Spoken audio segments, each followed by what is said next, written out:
C'est la bête noire des tireurs snipers, que ce soit du DMR, que ce soit du fusil de précision en airsoft, on a tous peur de ça. Pour les AEG, ça arrive, mais c'est pas ce qui va les gêner plus que ça. Les speedsofters, de toute façon, eux, ils tirent comme ça, je crois.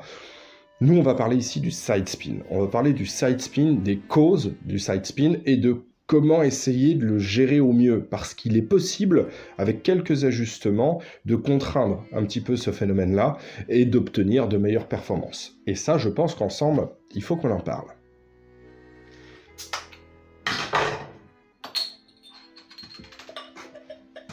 Oula.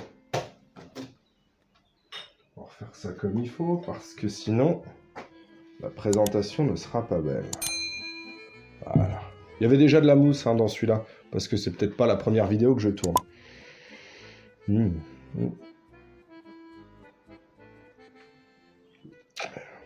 Coriandre. Moi, la coriandre, généralement, je suis pas fan, à part pour la cuisine asiatique. Mais ici, on peut ajouter des graines de coriandre fraîches pour donner un petit côté subtil à la bière. Il y a un petit côté poivré. Finalement, le poivre et les différents types de poivre, vu qu'on peut utiliser du poivre de Sichuan, du poivre de Madagascar, qui ne sont pas véritablement des poivres, toutes ces épices, on pourrait en parler pendant des heures. Mais vous n'êtes pas venu pour ça.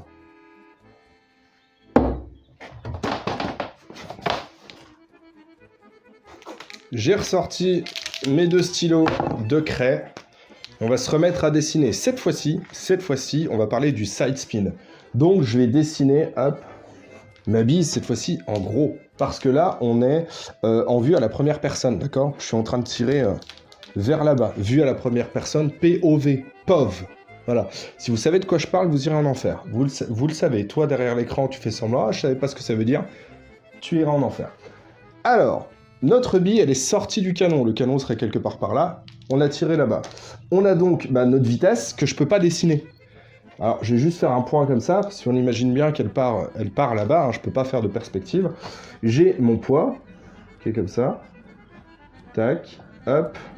Et je vais avoir donc ma vitesse, au fond, ma traînée qui revient comme ça, et j'ai ajouté mon effet Magnus. Et dans le meilleur des mondes, là, nous sommes, hop, sur notre horizontale, et ici, si je prolongeais le poids, je serais ici perpendiculaire, d'accord?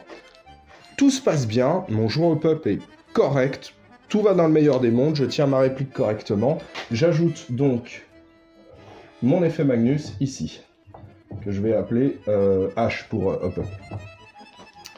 L'effet Magnus, il est donné par quoi? Il est caractérisé par une rotation d'un objet en mouvement dans un fluide.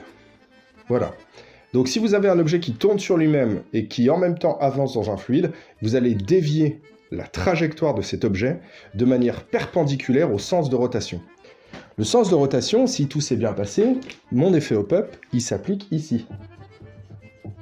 Juste au-dessus. Et ça va donner un sens de rotation comme ça. Et ici, je suis bien perpendiculaire. Ce qui fait que je vais m'élever face à mon poids, même direction, sens opposé, ma bille s'élève. Et jusqu'ici, tout va bien. Mais, il se peut, pour plein de raisons qu'on va voir juste après, que mon sens de rotation ne soit pas parfaitement parallèle au sol. Ma déviation est perpendiculaire au sens de rotation. Pour que cette élévation se fasse dans la même direction que le poids, il faut que ce soit parallèle. D'accord ?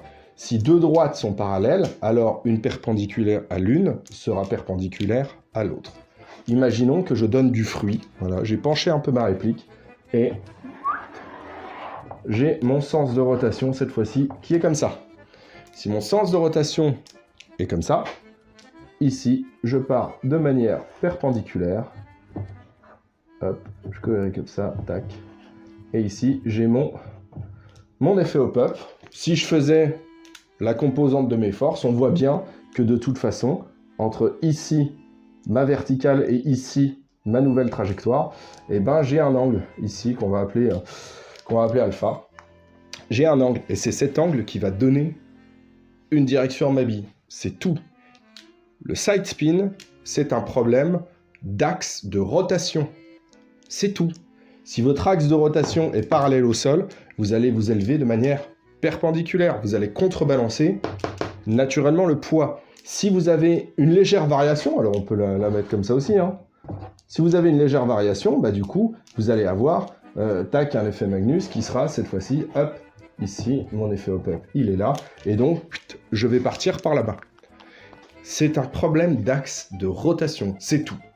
Et maintenant, on va se poser la question, bah, pourquoi mon axe de rotation n'est pas parfaitement à l'horizontale?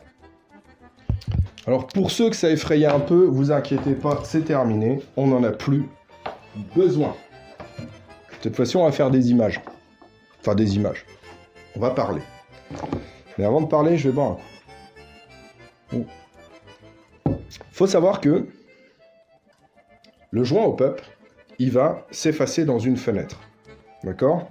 Je vais le ressortir pour le coup parce que j'ai oublié de dessiner ça.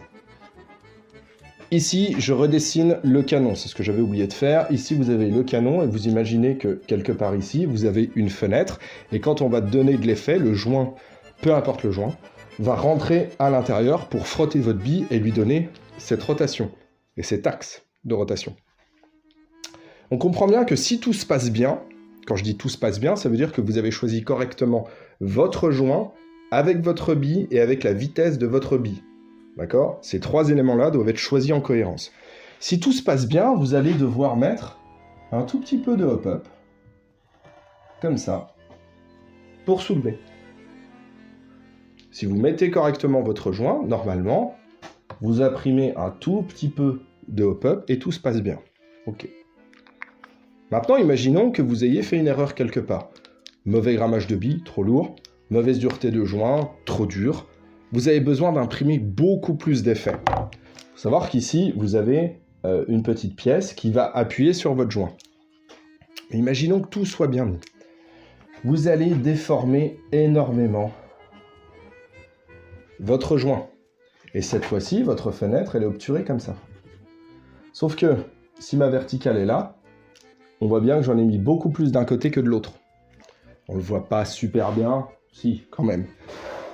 C'est le fait d'avoir mal choisi mon joint ou ma bille ou la vitesse de ma bille avec mon joint qui fait que je dois imprimer énormément mon joint à l'intérieur de ma fenêtre et qui va naturellement, plus j'enfonce, plus je risque de tordre des choses. Ce qui fait que là, j'ai plus d'effet d'un côté, je vais partir sur un côté. Parce que mon axe de rotation ici ne sera pas du tout parallèle au sol. Donc, la déviation de ma trajectoire étant perpendiculaire à l'axe de rotation, je ne vais pas contrebalancer parfaitement mon poids dans sa direction et dans un sens opposé. Je vais prendre du fruit, prendre de l'angle, et finalement me retrouver sur un side spin. Donc le side spin, c'est pas qu'un mauvais montage. Ce n'est pas non plus une réplique qui serait penchée à droite ou à gauche. Ça vient de là, et il faut déjà chercher dans cette direction. Mais si vous avez fait une upgrade correcte, ça peut simplement venir d'un mauvais choix de joint avec une bille, avec une vitesse. Parce que vous allez devoir imprimer extrêmement fort. Et là, peu importe les types de joints, hein. On a des bourrelets classiques, j'aime bien. On a des W, c'est ça, donc là qui sont censés stabiliser de part et d'autre. On va avoir le S-Hop, finalement, sera quelque chose comme ça qui va vraiment bien englober votre bille. Donc là, on a quand même beaucoup plus de stabilité. On a des joints type macaron, super macaron, qui eux font des triangles et qui permettent de bien maintenir la bille dès le départ, notamment avec deux petits picots qu'il ne faut pas qu'ils rentrent dans la fenêtre, hein.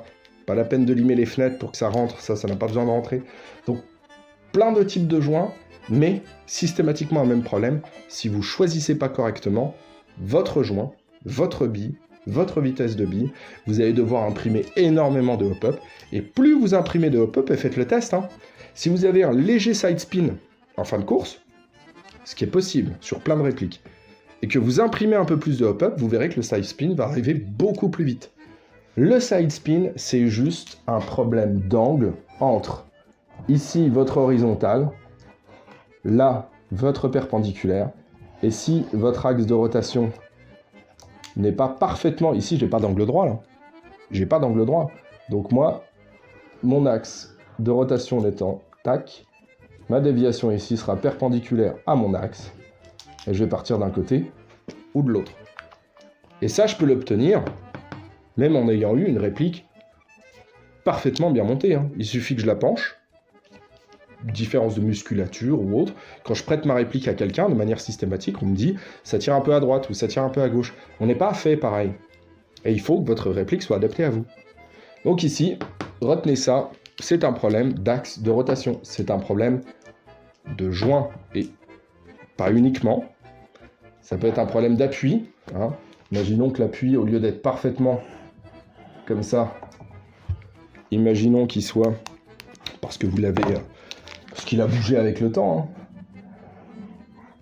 Imaginons que ce soit parfaitement comme ça, et ben là, si vous pressez, vous allez tordre sur le côté et vous allez encore partir. Le problème de side spin, il se déroule ici et uniquement ici. Y'a trop fils de dans les étoiles. Pour l'espace, c'est trop létal. Marseille la zone, les sirènes sonnent, allez je décolle. Faut que je dépose le sang à l'école.